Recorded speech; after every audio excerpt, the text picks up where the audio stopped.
और वहीं उत्तराखंड में बजट सत्र की तैयारी शुरू हो चुकी है। आपको बता दें, फरवरी के हफ्ते में, पहले या दूसरे हफ्ते में ये जो सत्र है ये आयोजित किया जा सकता है। विभाग स्तर पर इसको लेकर तैयारियां की जा रही हैं। बजट के लिए जनता से भी सुझाव लिए जाएंगे। तो आपको बता दें, फरवरी के तीसरे हफ्ते तक उत्तराखंड का बजट सत्र जो है वो आ सकता है। धामी सरकार की इसको लेकर खास तैयारी है। आपको बता दें कि कहीं ना कहीं अंदाजा इससे मिल जाता है कि केंद्र की किन नई योजनाओं में राज्य अधिक से अधिक सहायता ले सकता है और केंद्रीय बजट आने के बाद ही इसका जो खाका है वो तैयार किया जाएगा। हालांकि विभाग ने अपनी स्तर से इसको लेकर तैयारी शुरू कर दी है और फरवरी के दूसरे या तीसरे सप्ताह में ये जो बजट सत्र है ये आयोजित हो सकता है। संभावना इसकी जताई जा रही है। और चलिए अपडेट इसी पर ले लेते हैं। अपडेट के लिए हमारे साथ सोनू लगातार बने हुए हैं। सोनू, धामी सरकार के वर्ष 2025-2026 के बजट सत्र को लेकर क्या कुछ तैयारियां हैं? कब तक इस सत्र को बुलाया जा सकता है, क्योंकि तैयारियां इसको लेकर विभागीय अधिकारियों की ओर से शुरू हो गई हैं? देखिए, विभागीय स्तर पर तैयारियां जो है वो शुरू हो गई हैं। किस तरह से उत्तराखंड की आय में बढ़ोतरी की जा सकती है, किस तरह से आय के नए संसाधन सृजित किए जा सकते हैं और जो गैर जरूरी खर्चे हैं उन पर विराम लगाया जा सकता है, इस पर विभागीय स्तर पर फोकस किया जा रहा है। और जो विभागीय बजट है जिसमें केंद्र का अंशदान है, उनकी मौजूदा स्थिति क्या है, खर्च की स्थिति क्या है, किस तरह से राजस्व की प्राप्ति हो रही है, और ये तमाम ऐसे पहलू हैं। और इसके साथ साथ आपने स्वयं भी ऋषिका इस बात का जिक्र किया कि जो ये बजट उत्तराखंड की धामी सरकार का आने वाला है, इस बजट को जनता से जोड़ने के लिए जन सुझाव भी ले जाएंगे। अलग अलग समाज के वर्ग के सुझाव इसमें लिए जाएंगे और उन महत्वपूर्ण सुझावों को इस बजट में शामिल किया जाएगा। यानी जनता के लिहाज से भी इस बजट का प्रारूप तैयार किया जाएगा। और एक पहलू और आपने जिक्र किया कि केंद्र के बजट के बाद केंद्र से कौन कौन सी योजना राज्य को मिल रही है और इसमें राज्य का क्या जो है वो अहम योगदान हो सकता है और किस तरह से राज्य को केंद्र की योजनाओं का फायदा मिल सकता है, इसको भी ध्यान में रखते हुए इस बजट का प्रारूप तैयार किया जा रहा है।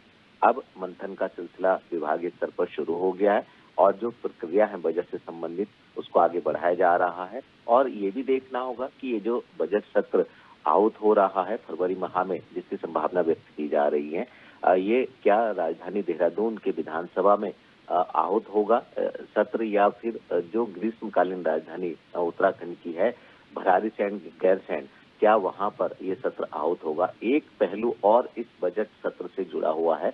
मुख्यमंत्री पहले इस बात को बयां कर चुके हैं कि जब उत्तराखंड सरकार का आगामी बजट सत्र आएगा उसमें सरकार जो है वो सख्त भू कानून का मसौदा सदन के पटल पर पेश करेगी और इससे कहीं ना कहीं जो भूमाफिया हैं उन पर शिकंजा कसा जा सकेगा। और जो जिस उद्देश्य से या नियमों का उल्लंघन करते हुए जिन लोगों ने बड़ी तादाद में बड़ी मात्रा में भूमि खरीदी है, उनका अगर वो उद्देश्य उस पर नहीं दिखाई दे रहा है तो उसको सरकार में निहित किया जाएगा। तो कहीं ना कहीं एक सख्त भू कानून भी इस बजट सत्र के दौरान सदन के पटल पर पेश किया जाएगा। तो ये तमाम ऐसे पहलू जो बजट से जुड़े हों, उम्मीदें की जा रही है कि फरवरी में जो बजट सत्र आहूत होने जा रहा है इसमें जनता का ख्याल रखते हुए बजटीय प्रावधान किए जाएंगे और जनता को टैक्स से कहीं ना कहीं इसमें राहत प्रदान की जाएगी, ऐसी उम्मीद की जा रही है।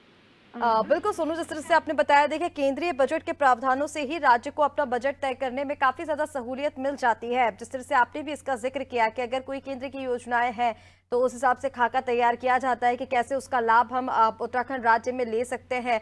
ऐसे में एक आपने भूमाफियाओं को लेकर भी जिक्र किया। इसी के साथ नशा मुक्ति अभियान जो चलाया जा रहा है उत्तराखंड में, नशा मुक्त उत्तराखंड, इसको लेकर भी क्या कुछ विशिष्ट तैयारियां बजट सत्र में की जा रही है विभागीय स्तर पर?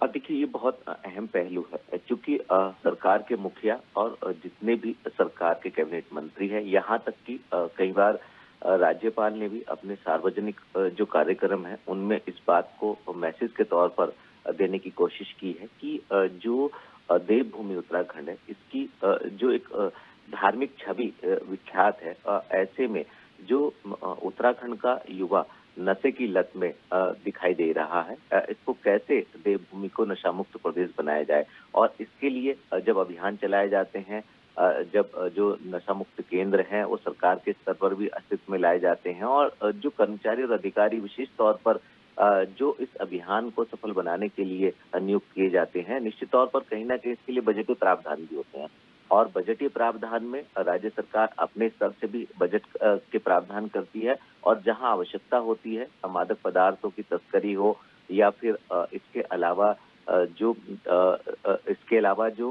अभियान चलाए जाते हैं उनके लिए बजट की जहां आवश्यकता होती है उसमें केंद्र से भी सहयोग की उम्मीद की जाती है। तो राज्य और केंद्र सरकार संयुक्त रूप से बजट के प्रावधान करेगी और देवभूमि उत्तराखंड को नशा मुक्त का जो राज्य सरकार का संकल्प है उसको साकार करेगी।